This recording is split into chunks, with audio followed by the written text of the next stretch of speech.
But I feel like whenever like we scroll through Instagram, there's like two sides to this. It's like, oh, I'm not taking this vaccine. It's so scary. Don't take it, right? And There's a then story and then there's a meme to it. exactly, and that's like every single issue. There's always a meme or something to it.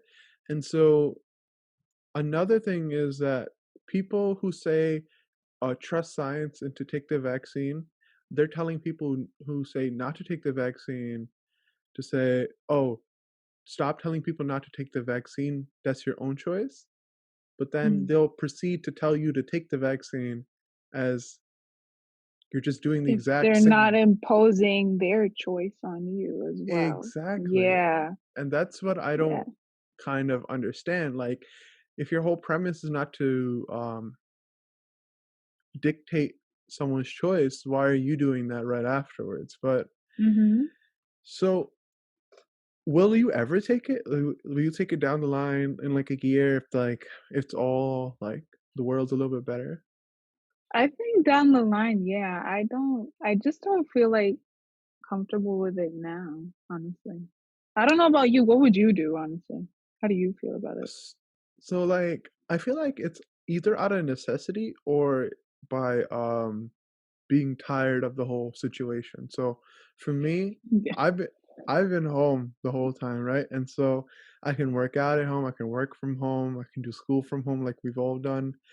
But so there's no necessity for me. There's no point of me getting the vaccine if I'm not actively leaving. Like I'm not someone who has to travel or leave my house for any type of job.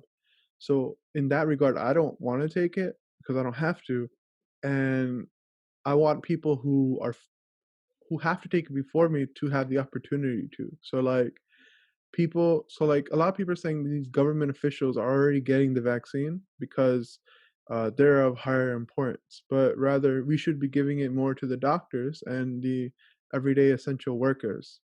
So like I Hmm. know how essential the government is, but the people who are actually caring for you should be first priority. Like the I agree. president, vice president, fine, but like everyone under that, like Kamala Harris got replaced today. For whoever her, like she was senator before this, she got replaced Hmm. today. So these people are easily replaceable, but those essential workers, those are the people that you are relying upon, and I feel like Hmm. it's our obligation to allow them to have it first, and we want them to take the best vaccine possible. So that's why there's like a lot of competitors. So I am not gonna take it, not because I'm like fearful, but rather out of like being Like kind. someone else needs it more than you Yeah, do. it's Basically, not like a that cop I get out, but that. like yeah. No, So, yeah, I get it. I get it. but the interesting thing is that a lot of people are copping out because of how fast we made it, and so it. I just want to erase that stigma of how fast we created it because the mRNA technology is something that It's we've been here a while. exactly, and Like 30 years if I'm not mistaken. Like yeah, that people have been working on it for a very long time. It's not like a recently found technological advance. yeah, and I think people are also hesitant because of the involvement that Bill Gates has within this. And so uh Bill Gates has a foundation where he's poured most of his net work in. And so he has been working consistently with these vaccines and developing like a potential solution. And so when you work so hands on and you have so much money, people get a little bit cynical with that situation. And so he made a TED talk like 5 to 8 years ago regarding how we are going to face a vaccine and we are going to face a pandemic. And a few weeks ago, he did mention how we actually had it easier now. We dodged a bullet because of how non, like, it's not very, like, infectious in that regard. Like, it doesn't kill people. It's only a 1 to 2%, like, fatality rate. And he's like, it could Is have he been, talking about COVID or is he talking yeah. about something else? He's talking about COVID, like how we dodged a bullet because this could have been easily a 10% plus fatality rate that we just dodged because this strain of virus is very um, non like deadly, and this should be like a test run. Is it non-deadly though? Considering the numbers of people who have gotten sick and died in So this I think country though? when you talk about it in terms of science, it's like they like to get a lot of empirical numbers, so actual numbers, and so they're like, if we compare to the bubonic plague that killed over one third of the population of Europe, this was actually a really good test run for us for something to happen in the future. Given that people are going to die, and there's a two-line story for everything. There's a Mhm. two-line story for the vaccine. There's a two-line story for of fatality rates that people who are on the border already, like of having like diabetes or a medical issue, with or they're overweight extremely, they have a higher chance of dying. And so, or you add people that have a existing condition who died and had COVID already. So those are the two spectrums. And like, what do you think about like people being like overcounted? Like, do you think people are being overcounted when people are dying from COVID? Like, they have an underlying How health so? condition. So Oh, like, well, like that? Like, yeah, if you're taking into consideration, like, pre-existing conditions and yeah, then they get COVID? hmm, I don't know. For me, like, a death is a death no matter how you present it to me. Like, if someone got sick and they unfortunately could not recover, whether they had a pre-existing condition or not, like, that was still a person, that was still a member of someone's family.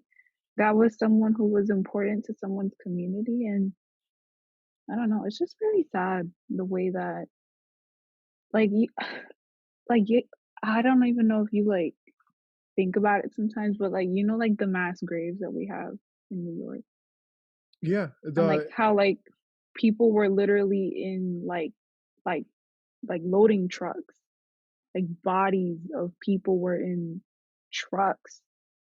And I think like so many people just forget that because like people want to say like, all right, the number is this, the number is that.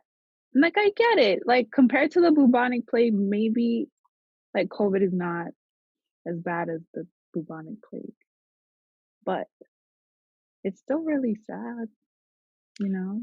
yeah, absolutely. Because one like when we are given the privilege to be at home and we can still make a living from home, we don't realize the how bad it is outside. 100%. Yeah.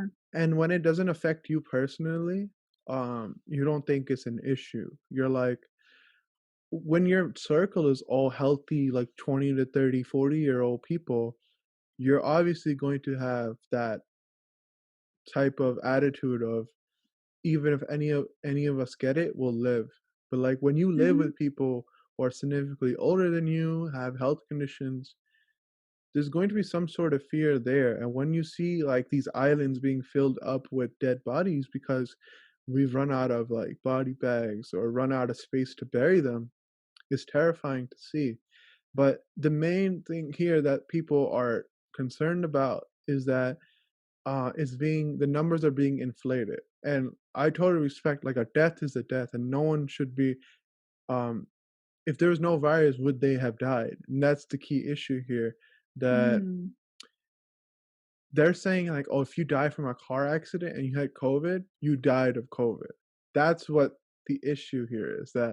That's what I'm talking I about. Like, didn't know that. yeah, I like didn't know that. weird things like that, they're counting as COVID deaths. Like things that aren't usually supposed to be counted, they're counting it such that. And I think we're on the same page here. Like if we count COVID deaths like that, I wouldn't agree with that number. But Right. Something feels inaccurate about that. if they're in the hospital bed and they die like that, I totally agree with them having a COVID death because it contributed to their death. Correct. Yeah. Yeah. So honestly, I do feel like the number's a little bit off. in term not significantly, but, they do feel a little There's bit an off. influence then. I Yeah. had no idea about that. I was today years old. Yeah, and so I feel like in terms of vaccine, I think most of the population is going to be fine with it.